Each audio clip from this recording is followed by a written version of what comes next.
We saw how the Mukhyaprana saved the Deva from the Asuras. Now the Devas wondered, where was this one who led us to the form of Atma till now? He was informal, or he was actually within our own body, our own within our mouth, within our Asya, that is mouth, within our face. Therefore, he is known as Ayasya Angirasa. He who resides within our Asya, within our Mukha, as the rasa of all the angas, all the organs, as Angi or Atma.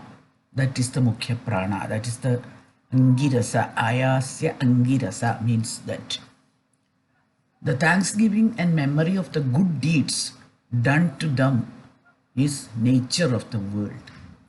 The Indriya or our senses remembered the good deed of the Mukhya Prana and remembered him always. By this remembrance, they knew that it is within them, in their Atman itself. It is not outside, it is within us, and directly perceivable within the space in their own body or their own face. That is the internal space within our body. The internal Atma, which is their own rasa, was thus known by the senses as their Atma. It is the essence of all our senses. Without that, without Mukhya Prana, nobody or no senses can exist. That alone is pure because it functions not for itself. Every sense organ is interested in enjoying the vishayasukha, but this Atman, this Mukhya Prana, is only witnessing it. He is not enjoying selfish pleasures. He is witnessing everybody. He is functioning for the good of all the senses. Then the Purvapaksha asked, when we touch a dead body, we say that the dead body is impure, no? Like that, by touching the senses, like Vak, etc., is not Mukhya Prana impure. Mukhya Prana is touching these senses, no?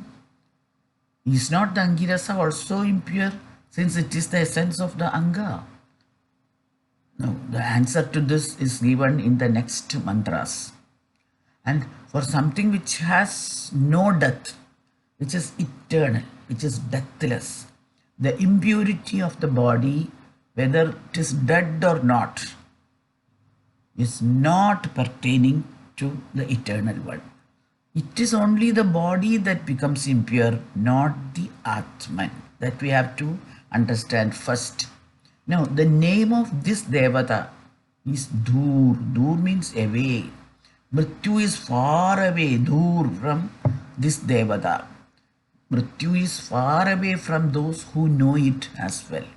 So, Mukhya Prana is that Devata which keeps Mrityu away.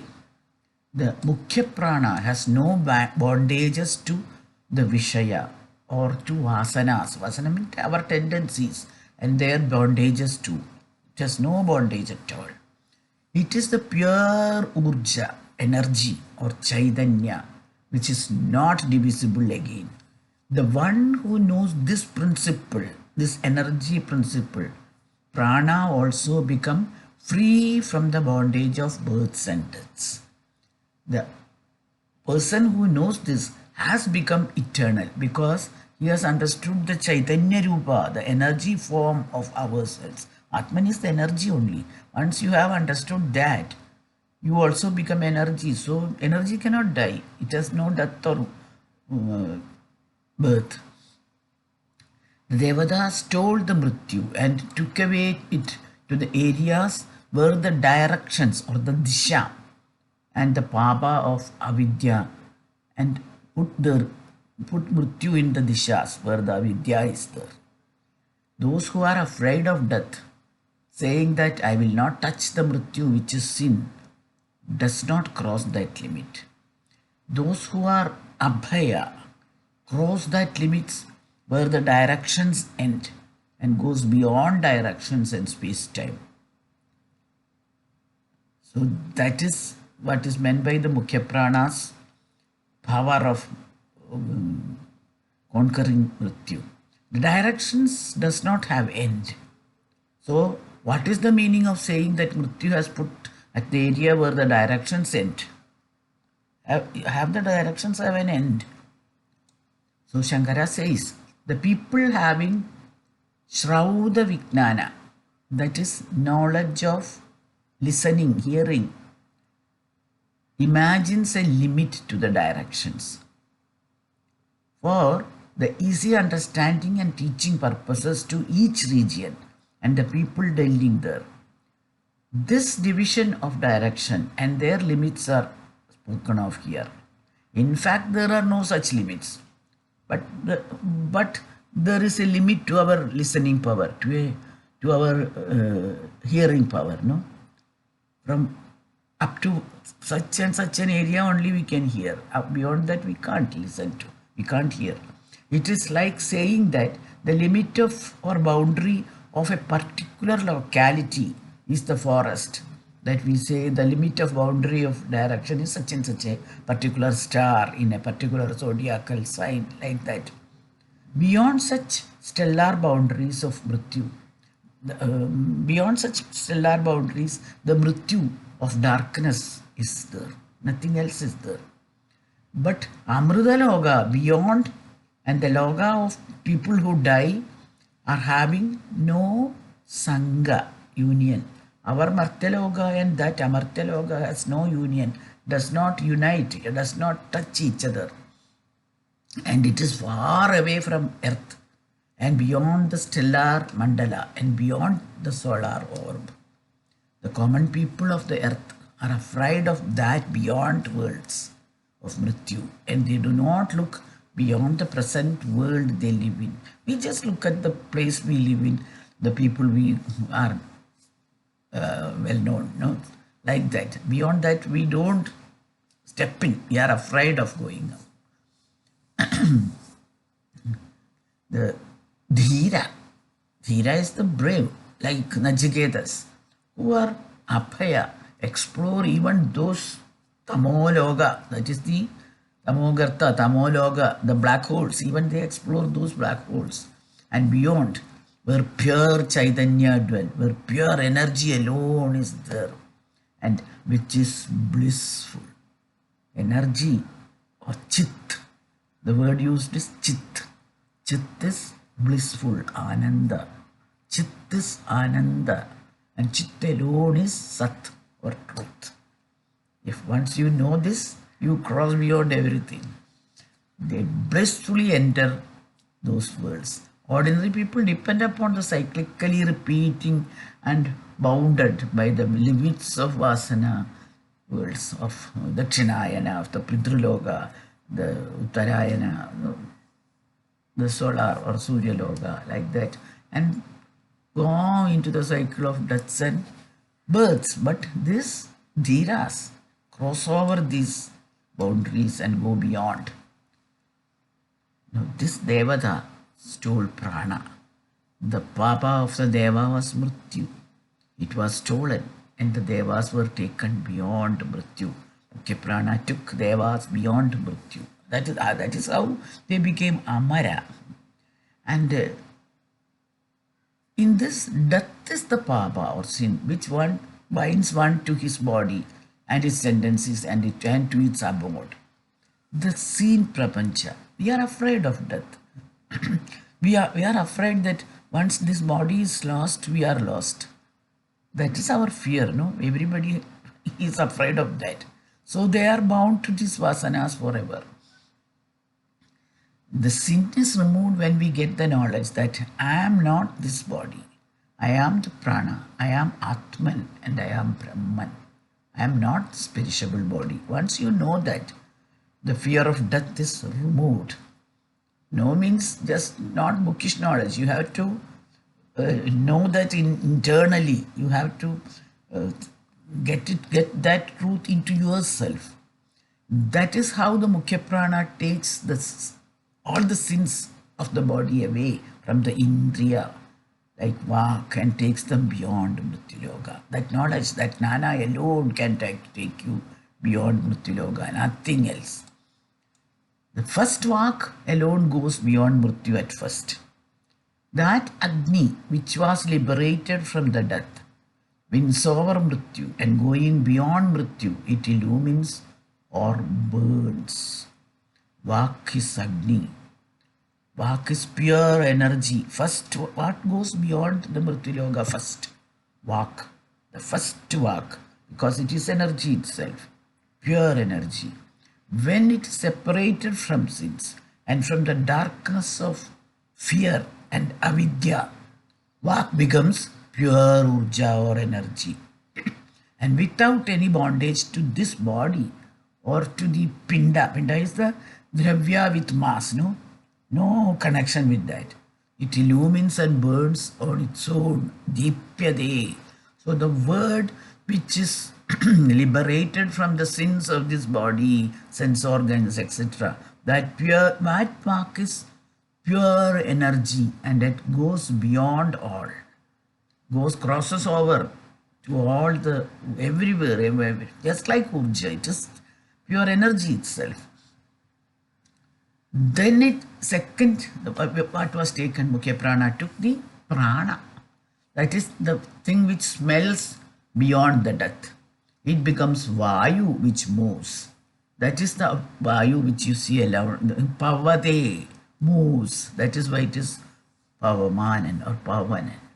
Then it takes chakshu beyond mrityu. It becomes the aditya. Beyond mrityu, aditya does tapas and it gets heated. So that quality is called tapati. We have a river also called tapati. Tapati, heated. Tapati means one who does tapas, heated up. And aditya is that tapas. And tapati is, tapati and Samvarana. Tapati is the river goddess who married Samvarana, and they had a child called Kuru. This Kuru was born actually not in Kurukshetra. He was born on the shores of Tapati, that is the Narmada Tapati valley. And he moved to another place, and there he made his own place. He made a city there, that is Kurukshetra. And all the Kurus are sons of this Tapati and Samvarana. So actually they belong to the Surya Vamsha. Tapati means Surya. That once become, Tapati is the daughter of Surya. Then it took the years beyond Mrityu. It is this which became the directions. To touch the endless directions. Mrityu even does not dare and cannot. Among the five senses, the last one to be taken away is the ears or the ability to hear. That is the last one which goes. When you die also it is like that. Then it took the mind beyond the Mrityu. It became the moon. He became illuminated, bhati. Those who know this is taken by the Devata beyond the Mrityu. And tam yatha upasyate tadeva bhavati. Who does upasana? In which form? He becomes that only. According to this Shruti, what we meditate upon, we become that. If we meditate upon Brahman, we become that only. So if I meditate that I am Brahma, I am Atma and I am Brahma, I become Brahma, I Atman become Brahma by being a Brahmajnani, Brahmajna. And if I meditate that I am only this body, I cannot cross over the limitations of this body. Body is highly limited, very limited space. So if you think that I am this body, you will never cross over the limits of this body. Whereas if you think that I am Brahman, I am Atman, and meditate upon that truth, You can cross over everything. You can cross over even Mrityu. The one who meditates on Brahma has the entire Brahmanda as the body. So that is how the Brahma is within the Brahmanda. And Brahma is Atma only. So the different types of cosmic energies, the cosmic energy, bioenergy, the energy in everything are then known as the energy of one soul. Sarvam Sarvalpmagam. The energy that is in me is in you, in everybody, in every animal, in every bird, in every animate or inanimate object, in all this cosmos. So it is the same. Energy is only one. Eka. Energy is only one. Eka, and that is called Brahman. And that energy residing in you is called the Atman. So this is the knowledge which the Upanishad imparts. We are the part of this Chit Sagara. We are only Chit Kana or Chidamsham in this Chit Sagara, an ocean of energy. In it a small droplet. That are we. And is there any difference between the ocean and the drop? No. The drop is the same as the ocean. So we are one with that Brahman. That is what the Rishi tells us.